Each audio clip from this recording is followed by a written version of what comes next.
What if I told you that the person you trusted most, the one who shared your childhood secrets and family holidays, could shatter your world with a single calculated act of betrayal? My name is Evelyn, and for decades my sister Sarah was my confidant, my oldest friend. We had an unbreakable bond, or so I believed, until a phone call from my bank ripped that illusion to shreds and ignited a firestorm of resentment that consumed me. This isn't just a story about money. It's about the agonizing realization that the person you would take a bullet for just shot you in the back.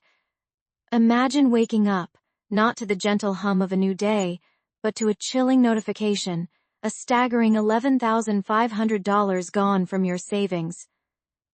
My heart hammered against my ribs, a cold dread spreading through my veins. I had been meticulously saving for years, scrimping and sacrificing for a down payment on a small cottage, a place of my own after my husband passed. That money represented my future, my independence, my one chance at a fresh start. And then, the bank called. Their voice was calm, professional, yet each word was a hammer blow. "Mrs. Hayes, we're calling about a suspicious transaction, an $11,500 transfer to an account belonging to a Sarah Jenkins." Sarah, my sister. The name hung in the air, thick with disbelief. A wave of nausea washed over me, twisting my stomach into knots. It had to be a mistake, a clerical error, a cruel joke. Sarah couldn't do something like that. We were family, we were sisters, but as the days bled into weeks, the truth, cold and unyielding, began to solidify. The evidence mounted, undeniable and damning. My sister, my own flesh and blood, had systematically drained my account. The resentment started as a dull ache, then festered into a burning rage. How could she? What kind of person does that to their own sister, especially after everything we'd been through? The betrayal felt like a physical wound, deeper than any I had ever known. It wasn't just the money. It was the shattering of trust, the desecration of our shared history. Every memory, every laugh, every whispered secret suddenly felt tainted. I remember staring at her picture on my mantelpiece, a photo from a simpler time, our arms around each other, beaming. Now her smile seemed like a cruel mockery. The woman in that photo, the sister I adored, was a stranger. This wasn't just a petty squabble. This was a deliberate act of financial sabotage, a theft that threatened to derail my entire future. The cottage, my dreams of peace and quiet, all of it suddenly hung in the balance. The initial shock gave way to a relentless obsession. I couldn't eat, couldn't sleep. Every waking moment was consumed by the injustice, the burning need for answers, and yes, for retribution. My mind replayed every conversation, every interaction with Sarah, searching for clues, for a sign I had missed. Had she always been capable of this? Was our entire relationship a lie? The questions gnawed at me, relentless and unforgiving. I felt a growing bitterness, a sense of profound unfairness that tainted every aspect of my life. I became a detective in my own tragedy, digging through old bank statements, checking phone records, piecing together the timeline of her deception. Each discovery was a fresh stab, a confirmation of her calculated cruelty. The more I uncovered, the deeper my resentment grew, transforming into a fierce resolve. This wasn't just about getting my money back, it was about reclaiming my dignity, about facing the person who had so casually discarded our bond. This was about justice, a cold, hard justice that I was determined to see served. What I learned next, what truly pushed me past the brink, was the shocking reason why she did it. It wasn't desperation, as I had initially naively hoped. It was something far more insidious, a revelation that would force me to confront my sister in a way I never imagined possible, leading to an explosive confrontation that changed our family forever. The truth about Sarah's motives, and the lengths I went to expose her, will leave you speechless. You won't believe what happened when I finally confronted her face to face, armed with undeniable proof, and exactly how I ensured she faced the consequences of her actions. My name is Sarah, and my life, or at least the illusion of it, began to crumble the day I noticed the first suspicious charge. It was a Tuesday, a day like any other. Or so I thought. The notification popped up on my phone, a familiar chime that usually signaled a direct deposit or a harmless online purchase. This time, however, it was different. $11,500. The number alone sent a jolt of ice through my veins. My heart hammered against my ribs, a frantic bird trapped in a cage. I stared at the screen, blinking, hoping it was some kind of glitch, a cruel joke played by my bank's app. But the name beneath the amount, Luxury Boutique, was unfamiliar, a stark contrast to my usual grocery runs and utility payments. A cold dread seeped into my bones, chilling me from the inside out. I scrolled through my recent transactions, a desperate search for an explanation. Every legitimate purchase was accounted for, every penny I'd spent on my modest life. This enormous sum, however, was an alien entity, a gaping hole in my carefully managed finances. Panic began to set in, a tightening in my chest that made it hard to breathe. Who would spend such an astronomical amount from my account? And on what? My mind raced, trying to conjure a scenario, any scenario that made sense. A scam? Identity theft? The possibilities swirled, each more terrifying than the last. I called the bank immediately, my voice trembling as I explained the situation. The automated voice on the other end felt like a cruel mockery of my distress. Finally, after what felt like an eternity on hold, a human voice answered, calm and professional. I relayed the details, my words tumbling out in a rush, desperate for reassurance. The representative, a woman named Karen, listened patiently, her voice devoid of emotion as she confirmed the transaction. She initiated a fraud investigation, a process that felt both necessary and utterly inadequate. The money was gone, and the prospect of getting it back felt impossibly distant. The next few days were a blur of anxiety and sleepless nights. Every shadow seemed to hold a threat, every unexpected sound a harbinger of more bad news. I checked my bank account obsessively, watching the remaining balance dwindle with a sickening feeling. The thought of losing everything I had worked so hard for, every penny saved for a future I now questioned, was unbearable. My apartment, once a sanctuary, now felt like a cage, a constant reminder of my vulnerability. I replayed every recent interaction, every casual conversation, searching for a clue, a hint, anything that could explain this financial devastation. Then, the bank called again. It wasn't Karen this time, but a different representative, her tone more urgent. She had information, she said. Information that had surfaced during their initial investigation. My stomach lurched.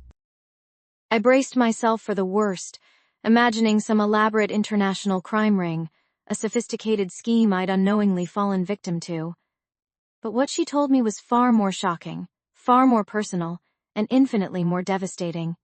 The transaction, she explained, had been made in person, using a physical card. And the location? It was a high-end department store, just a few blocks from where my sister Jessica lived. A cold wave washed over me, a sickening realization that made my blood run cold. Jessica. The name echoed in my mind, a discordant chord. It couldn't be. My own sister? The thought was an immediate betrayal, a punch to the gut that left me breathless. Jessica, with her perpetually sunny disposition and her carefree attitude, the one I had always protected, always looked out for, the one I had trusted implicitly. My mind flashed back to a few weeks prior, a casual dinner at her place.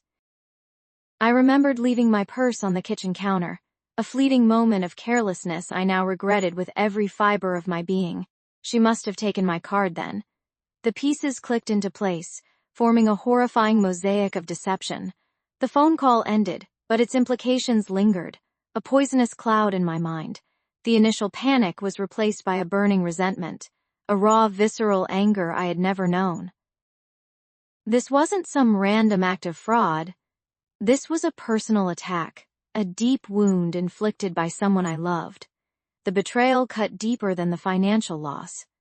It wasn't just the money, it was the shattering of trust, the destruction of a bond I had always held sacred.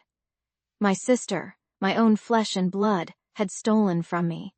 The realization was a bitter pill to swallow, leaving a metallic taste in my mouth. I paced my small living room, the anger building with every step. How could she?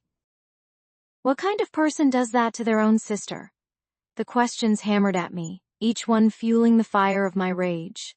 My mind replayed every interaction, every shared laugh, every moment of supposed sisterly affection, now tainted by this dark revelation. Was it all a lie? Had she always harbored this kind of deceit? The thought was unbearable, a corrosive acid eating away at my memories. The world, which had once felt stable, now spun wildly, leaving me disoriented and alone. I knew I had to confront her. The thought filled me with a mixture of dread and grim determination. This wasn't just about the money anymore. This was about justice, about reclaiming a sense of dignity she had so cruelly stripped away. My heart ached with a pain that went beyond the financial loss, a deep emotional wound that festered with every passing second. Jessica had crossed a line that could never be uncrossed. And I knew, with a chilling certainty, that this act of betrayal would forever change the landscape of our relationship. My sister had stolen from me, and the consequences I vowed would be severe. The sting of betrayal was a physical ache, a burning sensation just beneath my ribs. It wasn't just about the money, though $11,500 was a devastating blow to my already precarious financial situation. It was the absolute violation of trust, the casual cruelty of someone I had loved and protected. Jessica. The name tasted like ash in my mouth. My own sister, the one person I believed would always have my back, had plunged a knife into it. The bank's fraud investigation felt like a distant, bureaucratic hum against the roar of my personal turmoil. It offered no immediate solace, no quick fix for the gaping wound she had inflicted. I spent the next few days in a fog, the world around me muted and distant. Sleep offered no escape, only restless tossing and turning, my mind replaying every interaction, every shared secret, searching for clues, for any indication that this was possible. How could I have been so blind? Jessica had always been a little irresponsible, prone to impulsive decisions, but this was different. This was a calculated act of theft, a deliberate draining of my resources. The thought gnawed at me, a relentless worm in my brain. I remembered countless times I'd covered for her, loaned her money I couldn't really spare, believed her stories, defended her to our parents. Each memory now felt like a fresh betrayal, a testament to my own foolish naivety. My apartment, once a sanctuary, now felt like a cage. Every object, every photograph, seemed to mock me with its false sense of security. I avoided looking at my phone, terrified of seeing another charge, another piece of evidence of her callous disregard. The silence in the rooms was deafening, amplifying the chaotic whispers in my head. I tried to distract myself, to focus on work, but my concentration was shattered. My clients' voices sounded like gibberish, their requests a meaningless drone. All I could see was Jessica's face, her easy smile, her seemingly innocent eyes, now twisted into a mask of deceit. The bank called again, a few days later. It wasn't Karen this time, but a stern-sounding man named Mr. Henderson. He informed me that while they were still investigating, the nature of the transaction made it complicated. They suspected an insider, someone with access to my card details, someone who knew my habits. His words were a cold confirmation of my worst fears. He didn't say family, but the implication hung heavy in the air, a suffocating blanket. He asked me if anyone close to me had access to my card. My throat tightened. The question was a loaded gun, pointed directly at my heart. I mumbled something about not knowing, my voice barely a whisper, unable to utter her name. After the call, a new emotion began to simmer beneath the surface of my grief. A fierce, cold anger. It wasn't the explosive, irrational kind, but a deep-seated crystalline rage that solidified my resolve. Jessica hadn't just stolen money. She had stolen my peace, my sense of security, my belief in the sanctity of family. The thought of confronting her filled me with a mixture of dread and a grim determination.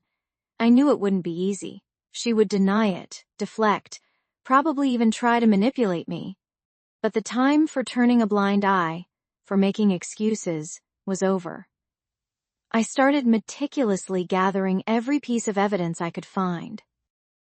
Bank statements, transaction records, even old text messages where she had asked for money or hinted at financial trouble.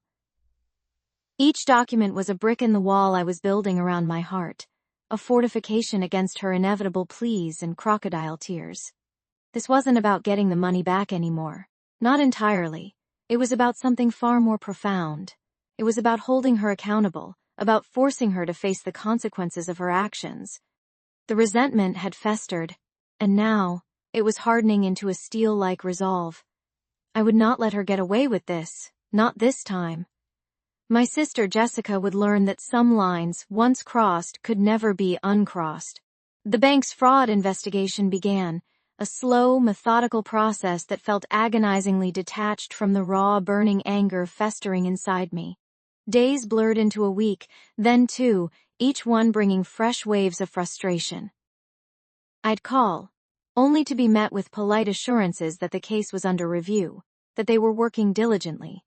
Meanwhile, my account remained drained, a constant gaping wound in my financial stability. Every time I looked at my balance, the number mocked me, a stark reminder of Jessica's betrayal. My phone became an extension of my anxiety, clutched in my hand, waiting for the call that would somehow fix everything. But the calls never came from the bank with good news.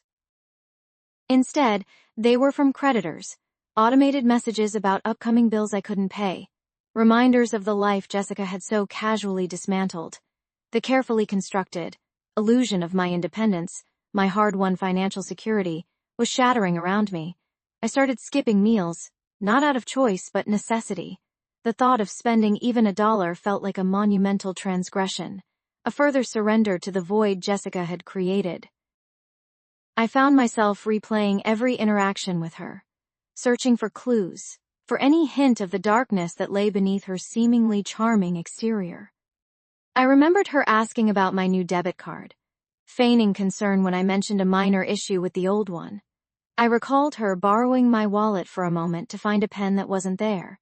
Each memory, once innocuous, now felt like a sinister puzzle piece clicking into place, revealing the calculated nature of her actions. The casualness of her deceit was what stung the most.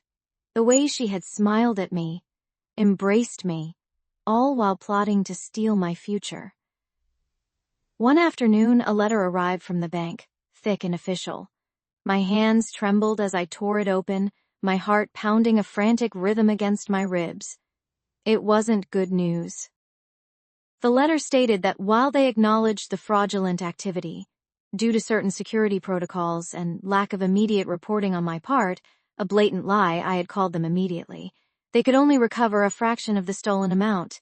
The exact figure was insultingly small, barely enough to cover a single one of my overdue bills. My breath hitched in my throat. This wasn't just a setback. It was a devastating blow, a confirmation that the system, the very institution I trusted, was failing me. A cold, hard knot formed in my stomach.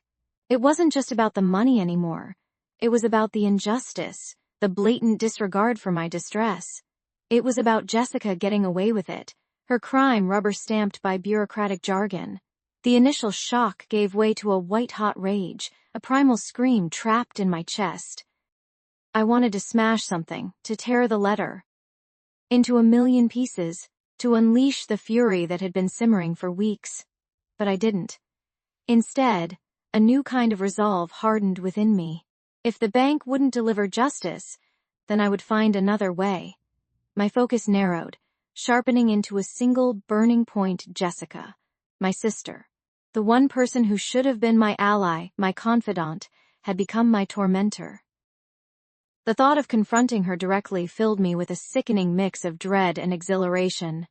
What would I say? How would she react? Would she deny it, feign innocence, or worse, laugh in my face? The uncertainty was terrifying, but the alternative, doing nothing, letting her win, was unbearable. I started digging, not just for evidence, but for understanding. I scoured her social media, an activity I usually avoided. Her feed was a curated gallery of carefree smiles, new outfits, and lavish dinners. Each post was a fresh stab, a reminder of what she had bought with my stolen money. I saw pictures of her at luxury boutique, the very name that had appeared on my bank statement. She was posing with a designer handbag, a radiant smile plastered on her face, completely oblivious, or perhaps uncaring, of the devastation she had wrought. The images fueled my obsession. I needed to know everything. I started following her car discreetly from a distance, watching her movements, her routines. I felt like a detective in a bad movie, but the stakes were real, my life in tatters. I observed her meeting friends for coffee, shopping at high-end stores, living a life of apparent luxury, all while I was struggling to put food on my table. The disparity was a constant searing pain. One evening I saw her pull up to our parents' house. My heart pounded. I hadn't spoken to them about the theft. Not yet. How could I? How could I tell them their daughter, my sister, was a thief? The thought of shattering their illusion of our perfect family was almost as painful as the betrayal itself. But watching Jessica stroll in, carrying a large gift bag, presumably another extravagant purchase, solidified my decision. She was not just stealing from me, she was stealing our family's peace, their trust. The time for silence was over. The time for reckoning was drawing near. The time for silence was over. The time for reckoning was drawing near, and I felt a cold resolve settle over me, replacing the gnawing fear. Seeing Jessica, my own sister, parade through the door with yet another expensive shopping bag, a smug look on her face, solidified my decision. She wasn't just stealing money, she was stealing my peace, my sense of security, and the very foundation of our family's trust. This wasn't about the money anymore. It was about the principle, about the blatant disregard for everything I held dear. The next morning I made a call, not to the bank this time, but to a lawyer specializing in financial fraud. The consultation was a blur of legal jargon and grim possibilities. He laid out the options, each one feeling heavier than the last. Pressing charges against my own sister, the woman I had shared a childhood with, seemed like a monstrous act. Yet, the alternative, letting her get away with it, felt even worse. It would be an endorsement of her behavior, an open invitation for her to continue preying on me, on anyone. My lawyer, a kind but firm woman named Mrs. Davies, advised me to gather as much evidence as possible. She emphasized the importance of a clear, undeniable paper trail. I spent the next few days in a haze, meticulously going through every bank statement, every email confirmation, every single piece of financial correspondence. Each transaction, each purchase, was a fresh wound. The luxury boutique charges, the high-end restaurant bills, the exorbitant spa treatments. They painted a picture of a life I couldn't afford, a life Jessica was living at my expense. It wasn't just the $11,500, it was the audaciousness of it all, the complete lack of remorse. I found receipts for designer handbags, expensive jewelry, even a weekend getaway to a resort I could only dream of. Jessica had been living large, funded by my hard-earned savings. The resentment festered, turning into a burning need for justice. The hardest part was maintaining a facade of normalcy. Every family dinner, every casual conversation with Jessica felt like a performance. I'd watch her laugh, tell stories about her new life, and a part of me wanted to scream, to expose her right then and there. But I held back, remembering Mrs. Davies's words about building a strong case. The thought of confronting Jessica directly, without the weight of undeniable proof, filled me with dread. I knew she would deny everything, twist the narrative, and somehow make me out to be the villain. Jessica was always good at that, manipulating situations to her advantage. One evening, my phone rang. It was the bank. Karen, The same representative who had initiated the fraud investigation was on the line. Her voice, usually so composed, held a hint of urgency. "Ms. Miller," she began, "we've completed our initial investigation into the fraudulent charges on your account. We've identified the IP address used for the online purchases, and it traces back to a residential address." My heart pounded in my chest. I knew, with a sickening certainty, what she was about to say. "The address," Karen continued, "is registered under a Jessica Miller." The name hung in the air, a final damning confirmation. It was as if a physical blow had landed, knocking the air from my lungs. The abstract fear, the suspicion, had now materialized into an undeniable truth. My own sister. The betrayal felt like a physical ache, a deep, bruising pain that spread through my entire being. Karen explained that because the fraudulent activity originated from an IP address linked to a family member, the bank's fraud protection policies were more complex.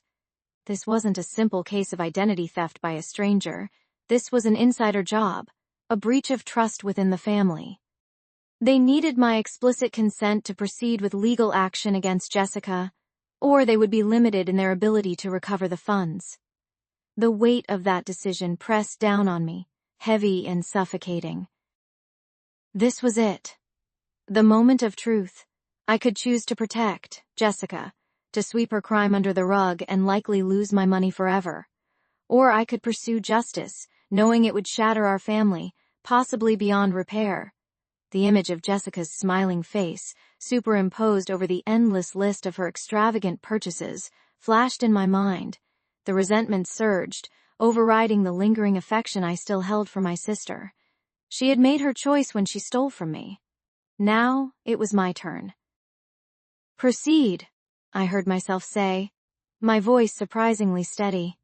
"I want to press charges against Jessica Miller." The words, once unthinkable, now felt like a necessary release. There was no turning back. The path ahead was fraught with pain and conflict, but it was the only path that led to reclaiming my life, my dignity, and my sense of justice. The phone call ended and I sat in silence, the quiet hum of the refrigerator the only sound.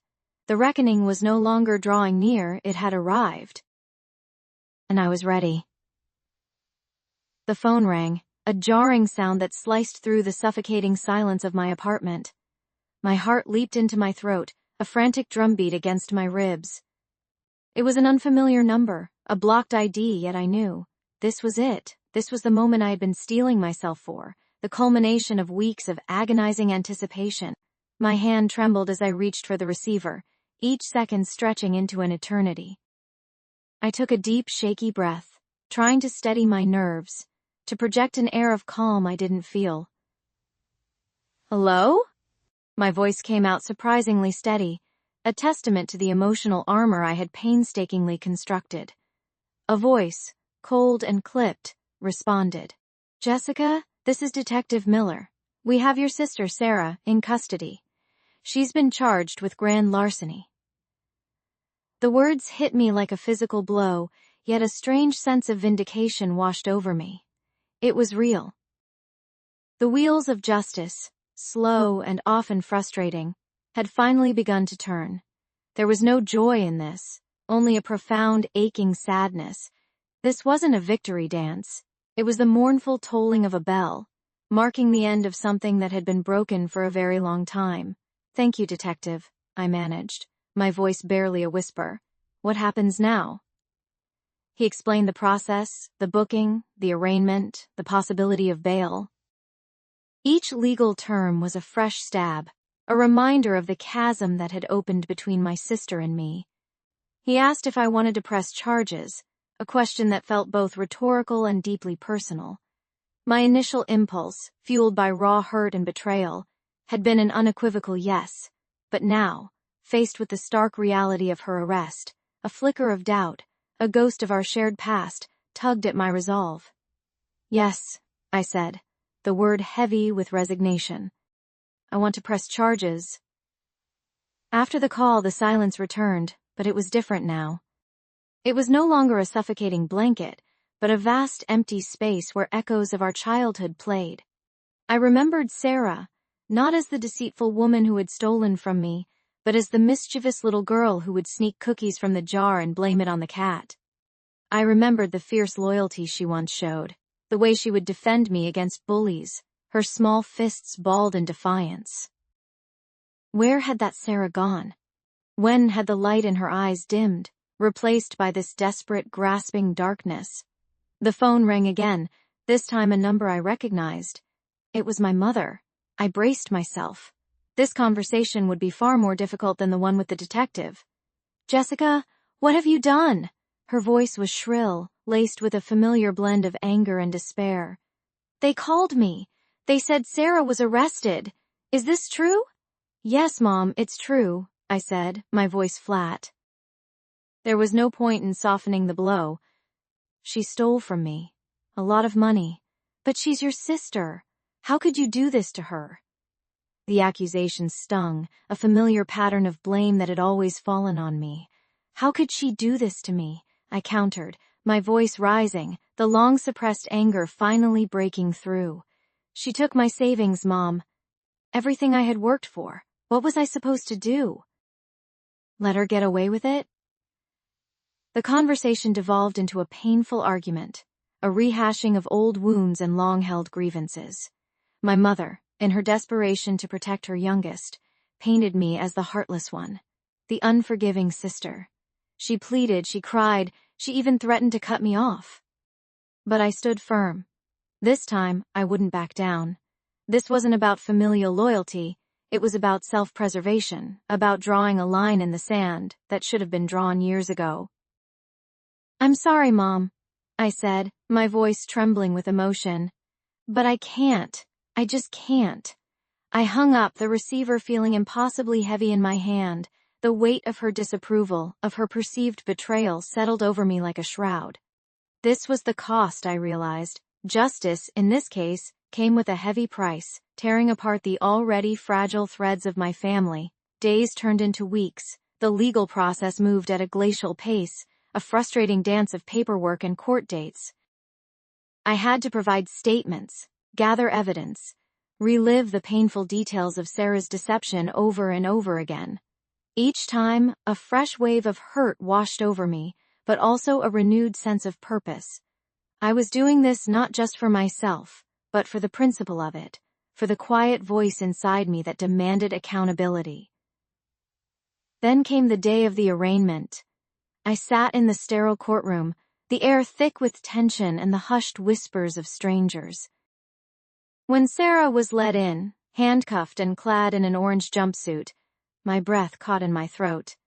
She looked different, smaller, her usually vibrant eyes dulled by shame and fear.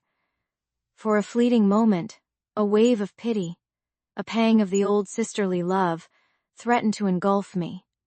But then, I remembered the empty bank account, the sleepless nights, the gnawing anxiety. The pity receded, replaced by a steely resolve. Our eyes met across the courtroom. Her gaze held a mixture of defiance and a flicker of something else. Perhaps regret, perhaps a desperate plea for understanding. I held her gaze, my expression unreadable. There would be no easy forgiveness, no quick absolution. The consequences of her actions were now laid bare, not just for her, but for our entire fractured family. This was the reckoning, and it was playing out in the harsh, unforgiving light of the law.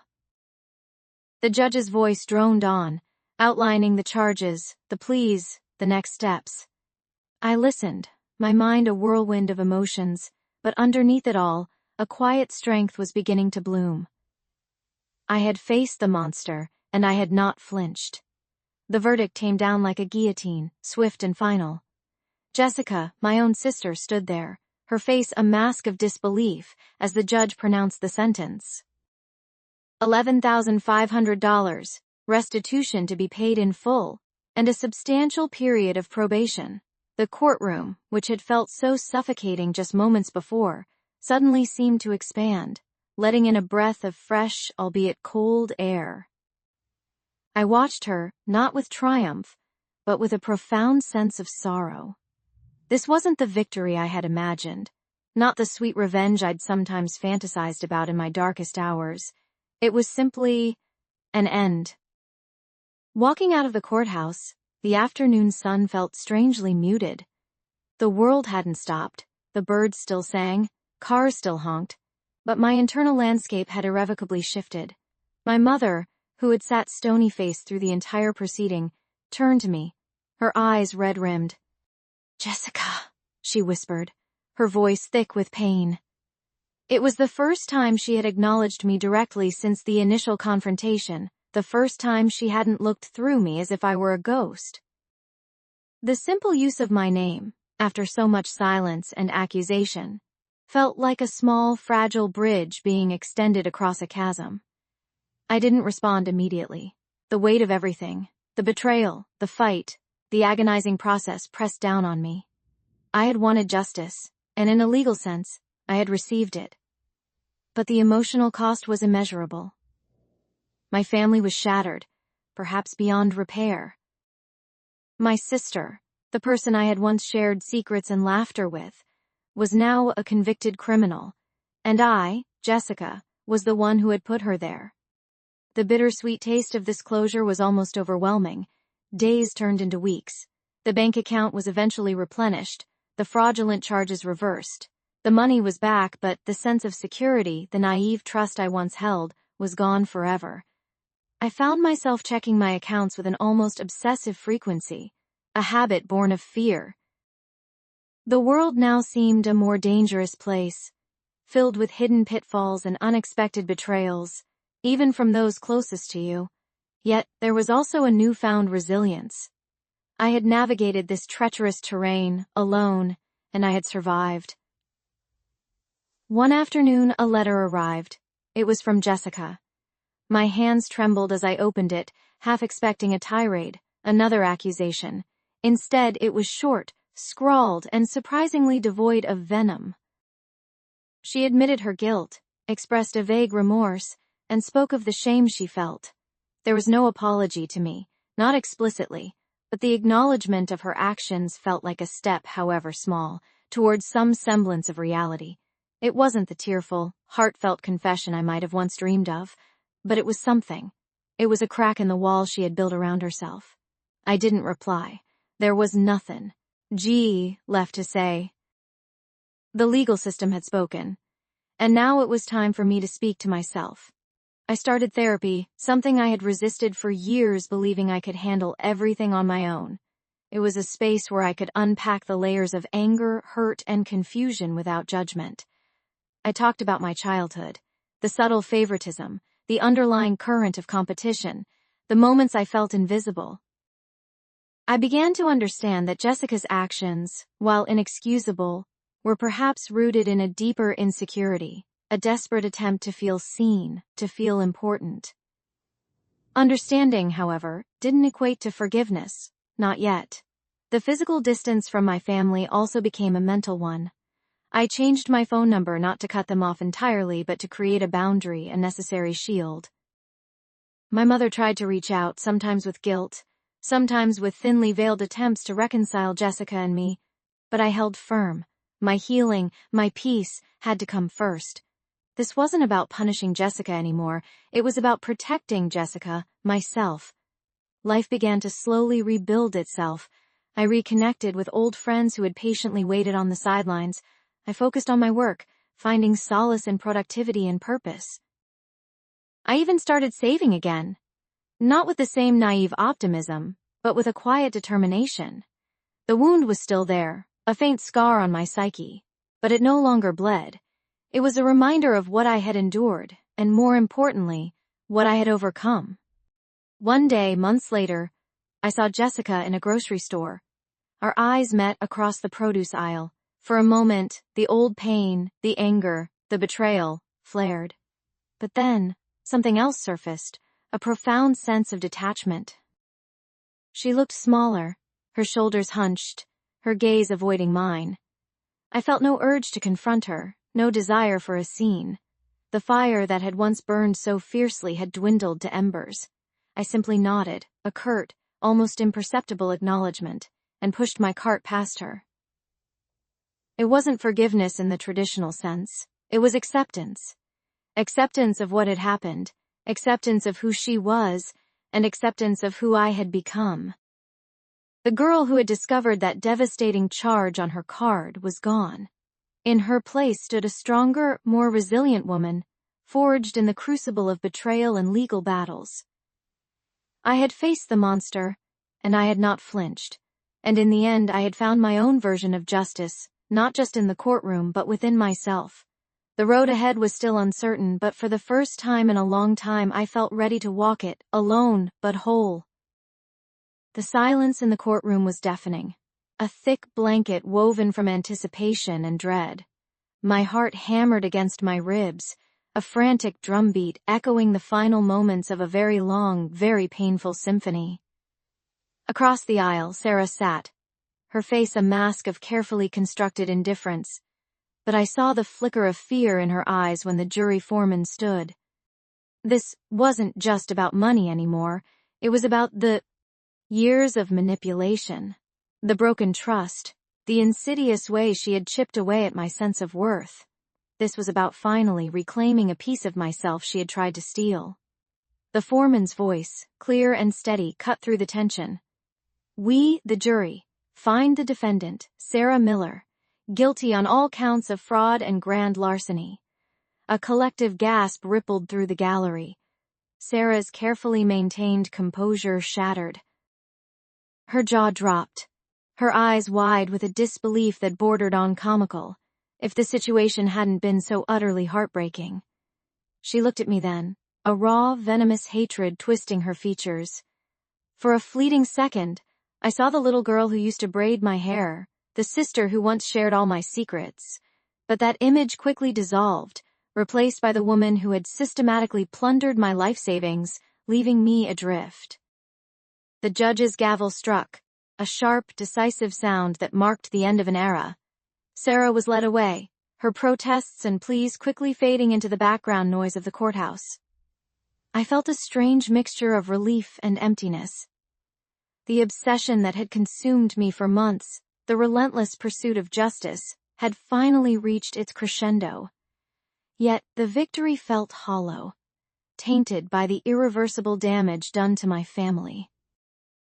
My mother, bless her heart, had tried to mediate, to find a path to reconciliation, but the chasm between Sarah and me was too wide, too deep. The betrayal had carved a permanent canyon, impossible to bridge.